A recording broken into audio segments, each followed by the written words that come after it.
you will be serving as the honorary captain for the Peach Bowl, which I'm very excited to get into with you. Arizona State NFL quarterback Jake the Snake Plummer. Jake, how you doing? Appreciate you coming on. Hey, I'm doing great, man. It's fun to be on the show again with you guys, and here in Atlanta. I love this city. It's got a lot of charm, and it's been really nice weather. And I'm here amongst a large contingency of ASU fans with high hopes. We're here. We're present. Hey, we may not be told we could be here, or people didn't think we could make it, but this team succeeded, and so here to enjoy it and have fun.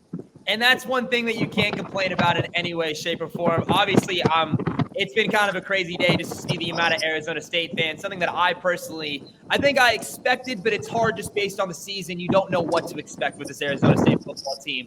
Now, obviously, looking back, just obviously being a part of that Rose Bowl team, what are the comparisons that you've seen, if any, with this current Peach Bowl team and then your time playing with the Rose Bowl team? Just what are the comparisons you've been able to see? I see a group of kids that really enjoy each other. They love each other. They've been coached well and taught to be in the moment. They're good kids. They have good human characteristics, just being human, treating people right. And I can't lie, because there's a couple players that have just been tone setters on this team, and we know who that is. The quarterback, QB number 1, Sam, and Cam Scatterboo. And I have to speak on the defense, too. They remind me a little bit of our defense that was just full of guys that flew to the ball. There wasn't any superstar necessarily, or one man that was in the middle controlling everything. It was 11 guys just swarming to the ball, playing hard. And the similarities, it's hard to draw similarities as we grew and we built what we accomplished in '96 over 4 years. This program, with all the portal and the incoming players, it's been a really quick process that Kenny has established and accomplished in just 2 short years. So hats off to the staff for what they've done. And if anything, the heart of this team and the belief in each other, I can feel it when I go around the team. They really care about each other, and it matters to them. This is meaningful. It's not just a way to make some money or get to the NFL. They're here to make a mark, an indelible impression, and make memories for ASU fans. And that's a lot of what we tried to do and what we accomplished back in '96. Jake, this is the first team to play in a New Year's Six Bowl since you in '96. And so now, obviously, very different kind of experience for you back then to now. What's it been like from a fan perspective now and an honorary captain compared to what it was, 28 years ago? Yeah, man, that was a whirlwind back then. I mean, I was done with our season. We had the break. I had a birthday. My birthday's in December, so I had a birthday, and we went out to Pasadena. Before the game, though, I was at college award shows. I went to the Heisman. I really just wanted to play. I mean, all that stuff was cool. It was great to be amongst the players, best players of the year, and in that conversation. But I really didn't care about any of those awards. I just wanted to go win a national title, because that's the reason I went to ASU. Was Bruce Snyder believed in me. He said, "You're a key, integral part of what we're trying to build here." And I said, "Well, what's that, coach?" And he said, "We're trying to build a national championship." The only coach in the country that told me that and said I'd be part of that. And so I went to see if he knew what he was doing. And sure enough, we were right there. We almost did it. And being a fan now is a lot of fun, because my family was there, was with us and hanging out. And it was the whole 5-6 days we got to be part of the big festivities. So it's a little different here, because these guys just got here a couple days ago. But being in the hotel lobby, seeing families, seeing mothers that are there watching their babies play ball, it just made me really think about my family and the experience that I'm now getting to receive from a fan side. I'm here walking around, throwing the forks out, saying, "Go Devils." And here as a fan to watch these young men go out and already what they've done is amazing, and see if they can just continue on that streak. And continuing on that streak, obviously you're in Atlanta like myself, just seeing everything that's happened, especially today. I think today, just for myself, just talking about my experience, it's been a very surreal day, and I can only imagine with you as well, seeing the amount of Arizona State contingency in Atlanta, Georgia. I'd be remiss if I didn't talk about you being the honorary captain of the Peach Bowl. Obviously, one incredible accomplishment, so congratulations to you on that. So it's more of a privilege for us, for you, to be on the Believe in Arizona State podcast. What does that mean to you? Just to be able to see just this turnaround of this Arizona State team, but just for them to have you be the honorary captain. Yeah, it's definitely a huge honor. As I'm here to get ready to go to the College Hall of Fame, to a dinner over there again, and it's like I'm in there. What?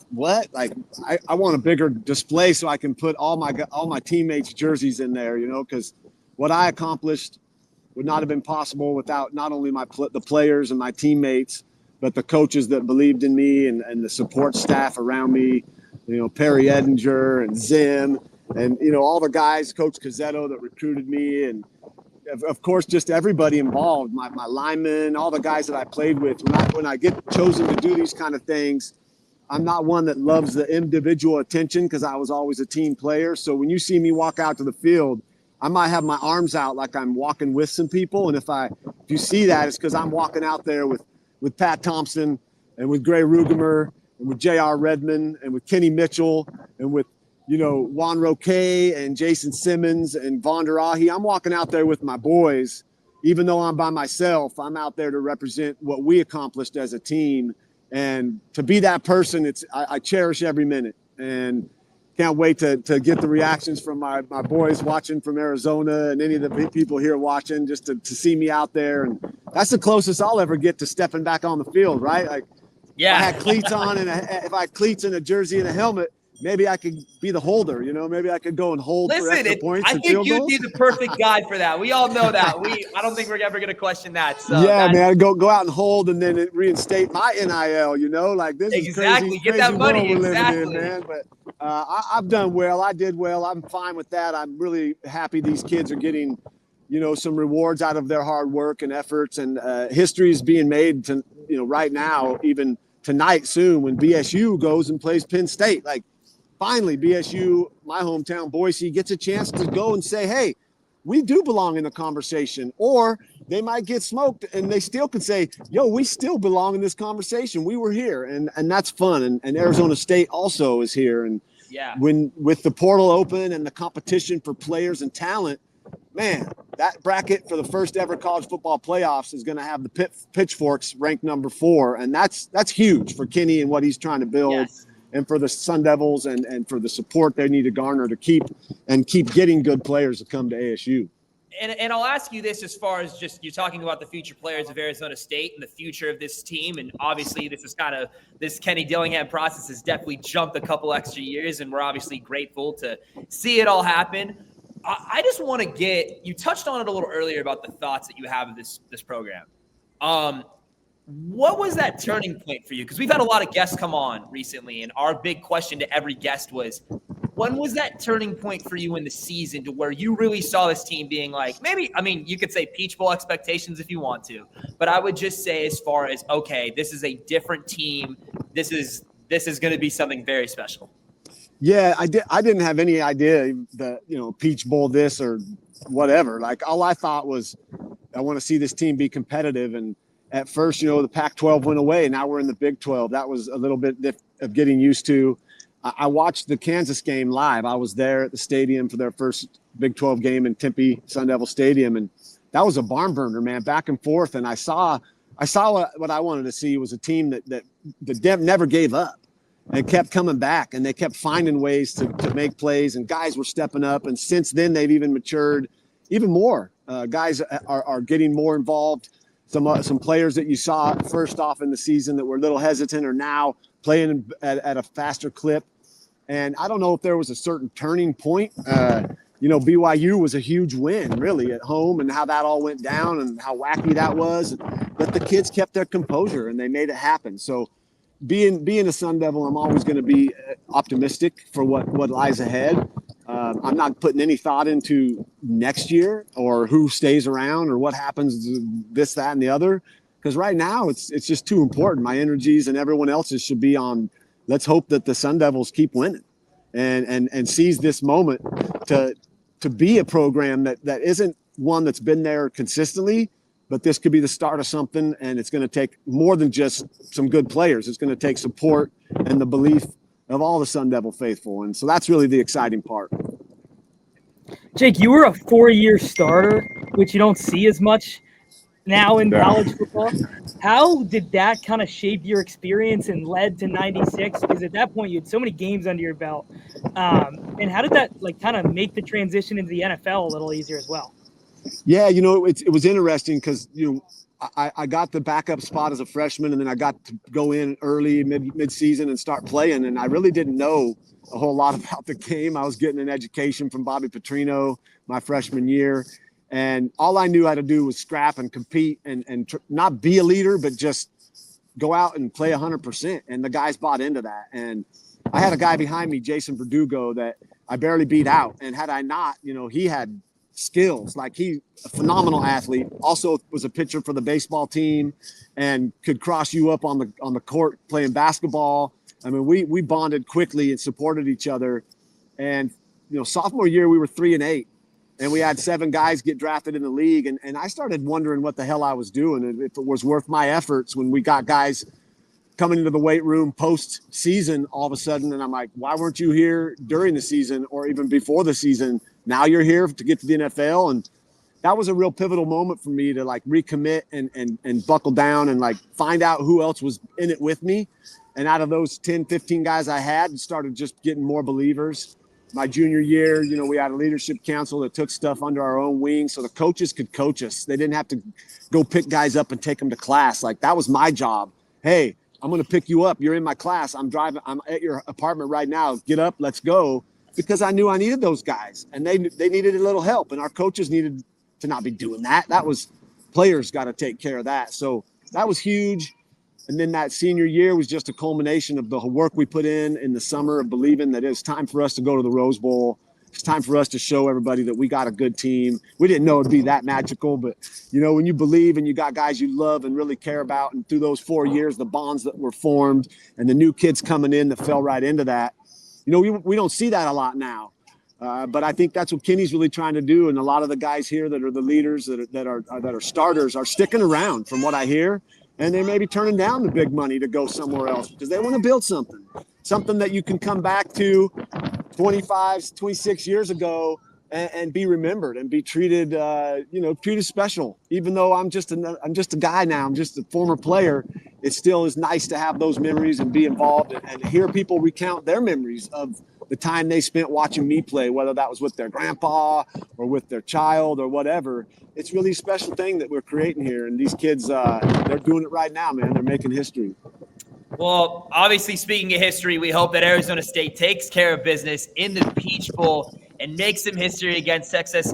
Jake, I got to ask you real quick once again. We have Jake the Snake Plummer here in our Peach Bowl episode. We appreciate you coming on once again and especially bearing it out in the cold of Atlanta. It's been a windy day. No windy. Once again, I know it's something that you've never tackled before, but I got to ask you, obviously, in Atlanta, are there any big plans for New Year's Eve, any New Year's resolutions, anything of that nature that you want to share with us? I just turned 50 not too long ago, and I didn't think much of it till it hit me, and it was like, man, wow, I'm 50? It's just a number, right? And there's a way to approach the New Year's. I don't usually stay up late and party. I know it's going to be wild out here. I'm going to go hang and see some of my buddies, but I want to be rested up and ready, almost like I'm playing tomorrow, so my energies can be focused on this team. And really, that's what I'm trying to do in the new year is just continue to stay present and focused in the moment, finding joy, and always trying to make myself better. Whether that's taking a little better care of myself, working out, staying in shape, and just making an impact in the right way. And I think that's what I like about these kids Kenny's brought in is they're good humans. And that'll serve them forever if they realize that and just go out and play and be in the moment. And don't worry about anything but what's right in front of you. Jake, I got one more for you. My last one here is, Arizona State, you talked about 3-8 your sophomore year. Last year, they had a bad year. This year, turned it around. What similarities have you seen in the turnarounds for the two teams? Man, it's hard to pinpoint because I haven't, broken down the film. I watch the games, and I watch them as a fan. I don't sit and usually take much notes or rewatch much unless I see a special play, which, QB Sam Levitt has made plenty of those this year. And I see, similarities there as having a guy behind center that that is going to never back down, and he's going to fight, and he's going to claw, and his players and his teammates respect that.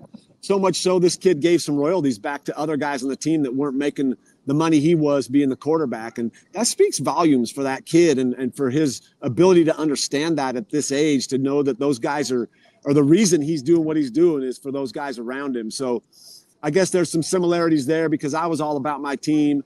That was what mattered most to me. I loved my guys, whether we won or lost, I loved them up. They were always there for me throughout my career.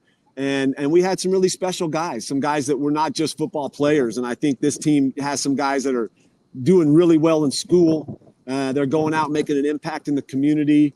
And that's what we want to see as former Sun Devils, is something reminiscent to the guys we knew well, whether they were partying a little bit in college and going out back before cell phones, before, everything was tracked. We still knew how to treat people right. We were taught how to, respect people, look people in the eyes, and be good humans. And that was really Bruce Snyder. And I think Kenny has that too. Kenny's a really good person who loves this program and is going to coach his ass off and do whatever it takes to hopefully stay here a long time and build something. And I'm all behind it along with a lot of my other buddies. And it's an exciting time to be a Devil, baby. Well, I'll tell you this, Jake, is that the one thing about our show, it is called Believe in Arizona State. But I think for any Sun Devil fan listening, it is time to believe in Arizona State. Yes. Obviously, we want to thank Believe for making this all happen. We appreciate you taking time out of your day, Jake. Really, we Thank really you so appreciate much, Jake. This of course, guys. A real episode. Obviously, this is great. I'm excited. Hopefully, we can see you in Atlanta. Obviously, Forks up. Congratulations. Hey, anything is possible, baby. Anything is possible. Happy That's New Year. Go Devils. Peace, love, and mushrooms. You guys be good, baby. Peace, love, and mushrooms. How you doing, Jake?